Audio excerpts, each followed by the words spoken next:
ताज्या बातम्यांसाठी महान करेला सबस्क्राइब करा आणि बेल आयकॉनला क्लिक करा। मुक्ताईनगर प्रकरणावर उपविभागीय पोलीस अधिकारी सुभाष ढवळे यांची प्रतिक्रिया।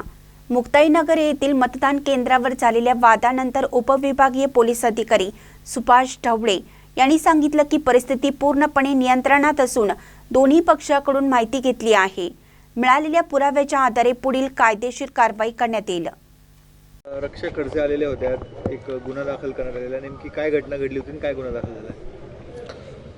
आज मुक्ताईनगरच्या नगर परिषदेच्या निवडणुका चालू होत्या आणि 4:30-5 वाजण्याच्या दरम्यान एक जहांगीर अहमद खान म्हणून एक फिर्यादी आहेत कंप्लेनर, तर त्यांच्या सुनबाई तिथे इलेक्शनला उभ्या होत्या। तर त्यांचे दीर हे काय वोटिंग करण्याकरता आतमध्ये बूथमध्ये गेले होते। तर त्यावेळी हे कार्यकर्ते समोरासमोर आले, म्हणजे माननीय आमदार साहेबांचे कार्यकर्ते, आणि हे समोरासमोर आले आणि त्यांच्यात काही वादावादी झाली, धक्काबुक्की झालेली आहे। तर त्याबाबत एक गुन्हा दाखल करण्यात आलेला आहे। काय कलम आहे सर? काय कलम आहे त्यामध्ये? कलम काय, धक्काबुक्कीचं एक कलम आहे, नंतर धमकी देण्याचं एक कलम आहे, बरोबर ना, म्हणजे निवडणुकीवर गैरप्रभाव पाडणे असं एक कलम आहे। कोणावर आरोप करण्यात आलेले आहे? आरोप कार्यकर्ते आहेत ना, हे शिवसेनेचे कार्यकर्त्यावर आरोप आहे। पण रक्षक खडसेंचा असा आरोप आहे की आमदार स्वतः तिथे होते, त्यांच्या समोर आमदारांचं पण FIR मध्ये नाव आहे असं ते सांगतात, तसं काही आहे?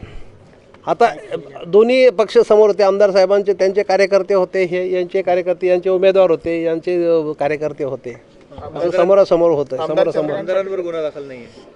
आता ते तपासामध्ये त्यांचा काय रोल होता की नव्हता ते नंतर पुढे करता येईल आपल्याला। FIR मध्ये नाव आहे त्यांचं?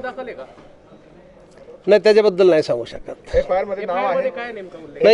नाही, ते कार्यकर्ते समोर आले आणि तिथे वादावादी त्यांची झाली असं त्यामध्ये नमूद आहे। ठीक आहे, आमदार होते त्यावेळेस मी सांगितलं ना, आमदारासह कार्यकर्ते समोरासमोर आले आणि वादावादी झाली। ठीक आहे, आमदारांच्या नावाचा उल्लेख आहे?